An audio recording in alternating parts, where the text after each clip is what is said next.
సమాజంలో ఏ మతానికైనా కొన్ని సాంప్రదాయాలు ఉంటాయి, ఆచారాలు ఉంటాయి. ఎవరైనా సరే అక్కడికి పోవాలంటే గౌరవించి తీరవలసిందే. దేవుని యొక్క ఆచారాలు సాంప్రదాయాల కంటే వ్యక్తుల ప్రమేయం కానీ ఏ వ్యక్తి కానీ గొప్పవాడు కాదు. ఈ విషయం మనం గుర్తుపెట్టుకోవాల్సిన అవసరం ఉంది.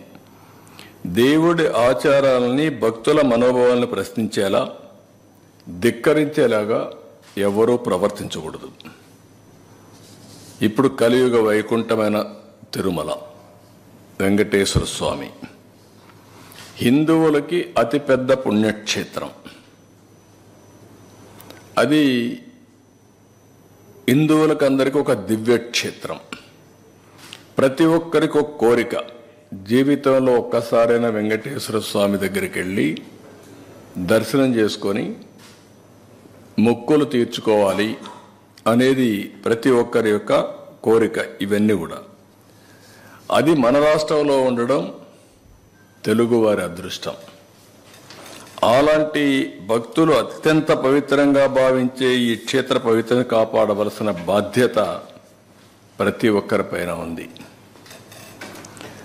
అలాంటిది ఉన్నప్పుడు అక్కడ పోయినప్పుడు నియమాల్ని, ఆగమ శాస్త్రాల్ని, ఆచారాల్ని, నిబంధనల్ని తప్పనిసరిగా పాటించాలి. అలాంటి పాటించకపోతే కొందరి మనోభావాలు కూడా దెబ్బతినే పరిస్థితి వస్తుంది. అందుకే ఈరోజు అతను మాట్లాడిన మాటలు చూస్తే నేను వెళ్తాను, అవి కరెక్ట్ కాదు. నేను హితో పలుకుతున్నా, అనుభవంతో చెప్తున్నా.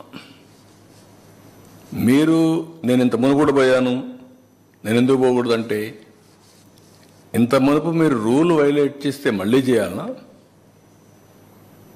ఇంత మునుపు చట్టాన్ని ధిక్కరించి మీరు బెదిరించి లోపలికి పోతే శాశ్వతంగా అధికారం అవుతుందా? అది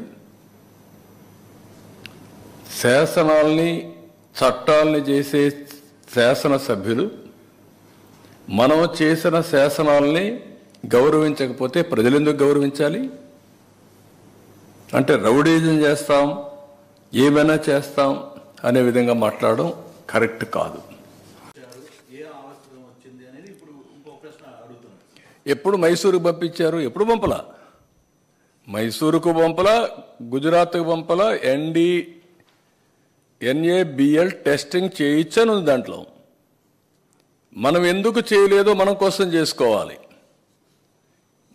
మన దగ్గరుండే దాంట్లో మామూలు టెస్టులన్నీ ఉన్నాయి, మొత్తం అంతా ఎక్స్ప్లెయిన్ చేశారు మీకు. కానీ NABL అక్రిడేషన్ టెస్ట్ లేదు, దాంట్లో అడల్టరేషన్ టెస్ట్ లేదు. ఎప్పుడైతే డౌట్ వస్తే అడల్టరేషన్ టెస్ట్కి పంపించని కాంట్రాక్ట్లో ఉంది, అది ఈయన ఈవో ఉపయోగించాడు. మీరెందుకు చేయలేదు ప్రభు?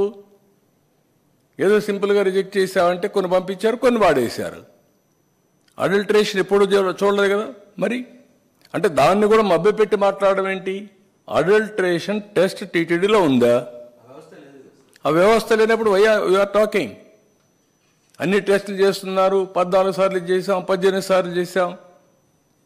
ఏమి టెస్టులు చేశారు మీరు? అక్కడ లేని లేదా ఎక్విప్మెంట్? కానీ మొన్నటి వరకు జరిగింది ఏంటంటే, దేవుని పైన భక్తిభావంతో, భయంతో, ప్యూరిటీ ఆఫ్ గీయ కాకుండా సేవలు కూడా స్వచ్ఛందంగా చేశారు, సేవాభావంతో చేశారు.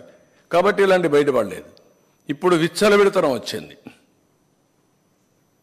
ఆ విచ్చలవిడితనం వచ్చే ఇలాంటి సమస్యలు వచ్చాయి. అది ఆయన చెప్పాలా? ఇప్పుడు 2 ఆస్పెక్ట్స్. ఆయన కాంట్రడిక్షన్ ఆయన చెప్పుకుంటున్నాడు.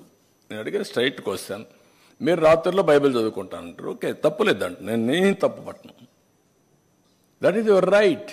డే టైం చదువుకోవచ్చు అండి, ఇది రాత్రి చదవడం ఓకే. క్రిస్టియన్ ఒప్పుకున్నాక అక్కడ డిక్లరేషన్ ఏమంటున్నాం, ఎందుకు ఇవ్వు అని అడుగుతున్నాం. అంటే మీరు ప్రజల మనోభావాల్ని దెబ్బతీసే విధంగా ప్రవర్తించే హక్కు మీకు ఎవరు ఇచ్చారంటున్నాను నేను. అంతవరకే.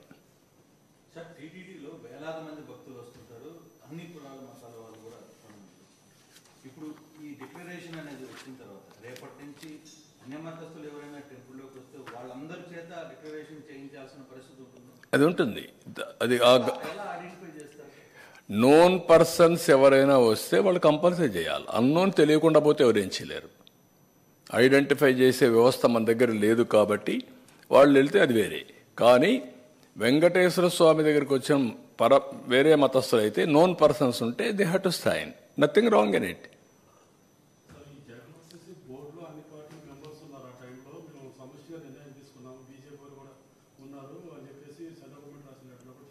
అన్ని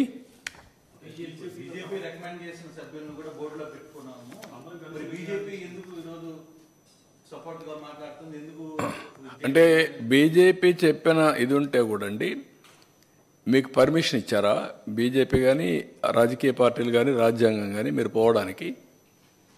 అక్కడ సాంప్రదాయాలు గౌరవించద్దని ఎవరన్నా చెప్పారా మీకు? బ్లాక్మెయిల్ చేయడం ఏంటండి? నేను వేసింది మామూలుగా అక్కడక్కడ ఉంటే మంచి వ్యక్తులు ఉంటే అన్ని రికమెండేషన్లు డిఫరెంట్గా వస్తాయి. ప్రాసెస్ చేస్తాం. చేసినప్పుడు మంచి వ్యక్తులు అనుకున్నప్పుడు వేస్తాం. దాంట్లో ఎవరు తప్పట్టారు, ఎవరు తప్పట్లేదు. మీరు వేసింది 50 మందిని జంబో చేయడం అయి తప్పు. వెంకటేశ్వర స్వామిని రాజకీయానికి ఉపయోగించడం తప్పు. అది వ్యాపారానికి ఉపయోగించడం ఇంకా తప్పు. ఇంకో పక్క పైరులకు ఉపయోగించడం ఇంకా తప్పు.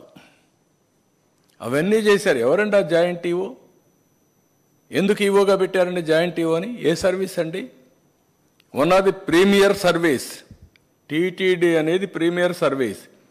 All IAS officers, senior officers కనీసం నా జీవితంలో ఒక 2 సంవత్సరాలు, 1 సంవత్సరం దేవునికి సేవ చేయాలి, నాకు మోక్షం కలుగుతుంది. అది వాళ్ళ జీవిత ఆశయాలండి. ఎవడో తీసుకొచ్చి ఎక్కడ పెడతారంటే ఏంటి మీకు? అంటే మిమ్మల్ని అడిగేవాళ్ళు లేరు కదా, మీకు అధికారం ఇచ్చారని కదా. ఇది అధికార దుర్వినియోగం అవునా కాదా? ప్రజలు డిసైడ్ చేయాలి ఇవన్నీ.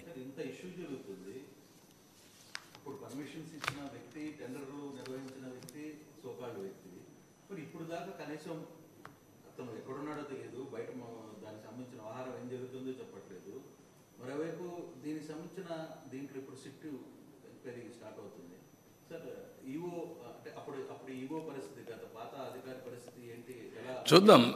అవన్నీ అన్నీ కూడా డీటెయిల్స్ అన్నీ వస్తే దాని గురించి మాట్లాడదాం. నేను ఏ ఒక్క వ్యక్తుల గురించి నేను మాట్లాడడం లేదు. సాంప్రదాయాలు, రూల్స్, కొద్దిగా అక్కడ జరిగే అవకతవకలు, ఆ విషయాలే మాట్లాడుతుంది. దీంట్లో ఎవరు ఇన్వాల్వ్ అయినా వాళ్ళందరిపైన చట్టపరంగా యాక్షన్స్ ఉంటాయి. I'm very clear.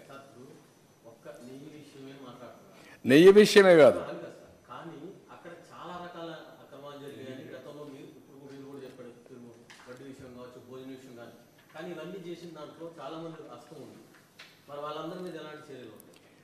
నేనేమంటానంటే అందుకే ఫస్ట్ టైం ప్రక్షాళన కోసం శ్యామలరావుని పంపించాం, విజిలెన్స్ కూడా వేసాం ఇంత మునిపి. తర్వాత ఇది వచ్చింది కాబట్టి ఇప్పుడు సిట్ వేసాం. ఇవన్నీ కూడా 2 విషయాలు ఇక్కడ మనం గుర్తుపెట్టుకోవాల్సిన అవసరం ఉంది. వెంకటేశ్వర స్వామి పవిత్రతకు దెబ్బతినకుండా ఏ పని చేసినా విత్ ఇన్ దట్ పర్వ్యూ ప్రక్షాళన జరగాలి, పవిత్రతకు భంగం కలగకూడదు. ఇందాక మాట్లాడుతూ ఆయన నోటీసులు చూపించారు సార్. ఆయనకి ఇచ్చింది కాకుండా మొత్తం వాళ్ళ కార్యకర్తలకే, నాయకులకి ఇచ్చిన నోటీసులు చూపిస్తున్నారు. అదే నేను అడిగేది, ఏమిచ్చారు? యాక్ట్ ఆఫ్ 30 ఉంది, మీరు వైలేట్ చేయొద్దండి, గుమ్మికూడొద్దండి, గుంపులుగా వస్తే 2 పక్కల మనుషులు వస్తే క్లాష్ అవుతాయి, లా అండ్ ఆర్డర్ ప్రాబ్లమ్స్ అని చెప్పారు. అది వాళ్ళకి ఇచ్చిన నోటీస్. దాన్ని పట్టుకొని నాకు నోటీస్ ఇచ్చారని చెప్తే దానికంటే ఏం కావాలండి? ఈయన నోటీస్ ఇచ్చారు, అదే నేను అడిగింది. నీకు నోటీస్ ఇచ్చారా? పోవద్దన్నారా? ఎవడన్నా చెప్పారా నీకు వచ్చి నిన్ను వెంకటేశ్వర స్వామి టెంపుల్కి పోనేమని చెప్పారా? What are you talking? నేను ఎందుకు చెప్పాల్సి వచ్చింది? ఇప్పుడు ఇవన్నీ చెప్పకపోతే డిఫాల్టర్స్ అవుతాం, లేకపోతే నేను చెప్పాల్సిన పని లేదు ఇప్పుడు ఇవన్నీ. అంటే వీళ్ళు ఏ అబద్ధాలు చెప్పినా కండెమ్ చేయకపోతే అబద్ధాలే నిజమైపోతాయి. That is where I'm concern. ఒక ముఖ్యమంత్రిగా చెప్తున్నాను, మీరు చేసే తప్పని 100 సార్లు చెప్తున్నాను. పదే ఆ అబద్ధాలనే మళ్ళా తిరిగి వల్లిస్తున్నారు. ఇది మంచి సాంప్రదాయం కాదంటాను. ప్రజలను ఆలోచించమంటున్నాను. ఒక్కొక్కసారి తప్పు జరుగుతుంది. తప్పు జరిగినప్పుడు తెలుసో తెలియకుండా జరిగినా కూడా దేవుణ్ణి ప్రార్థించడానికి కొన్ని పూజలు చేశారు, అక్కడ పవిత్ర ఉత్సవాలు చేశారు. కనీసం నీకు తెలిసి జరిగినా తెలియక జరిగినా, తెలిసి తెలియకుండా జరిగినా నువ్వు కూడా క్షమాపణ కోరచ్చు. విచారాన్ని వ్యక్తం చేయొచ్చు. విచారాన్ని కూడా వ్యక్తం చేయకుండా ఎదురుదాడి చేయడం ఏంటండి? నేను ఎక్కడ చెప్పానండి? ఆ రిపోర్ట్ ఏదో వినిపిస్తాను, దానిపైన సిట్ వేశాను నేను. అతనే కాకుండా రాష్ట్రంలో ఉండే ప్రజలందరికీ, ఎందుకంటే ఒకసారి కొంతమంది ఫాలో గారు కాబట్టి అబద్ధాలు చెప్తే పదే పదే కొంతమంది అయినా నమ్మతారనే ప్రయత్నం చేస్తూనే ఉన్నారు. వీళ్ళ జీవితాంతం అయ్యే చేశారు, ఇప్పుడు అది చేస్తున్నారు.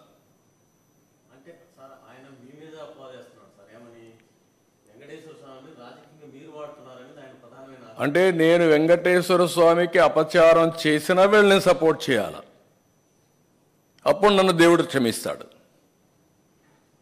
అంటే వీళ్ళు అదే చేస్తారు, అదే చెప్పాను నేను. అడిగాను అదే, సోషల్ మీడియాలో చేసేవాళ్ళు కూడా అదే అడుగుతున్న ప్రజలను కూడా. అంటే వెంకటేశ్వర స్వామికి అపచారం జరిగిన నేను గమ్మ నుండి మాజీ ముఖ్యమంత్రి చేసిన పని శభాష్ అని నేను కూడా చెప్పాలి. చెప్తే నేను మంచోడిని. నేను ఎప్పుడైతే వాస్తవాలు బయట పెట్టినప్పుడు ఆయనకు బాధ. కాబట్టి నేను వెంకటేశ్వర స్వామికి అపచారాన్ని కూడా నేను కప్పిపుచ్చలేదని చెప్పి నా మీద కోపం.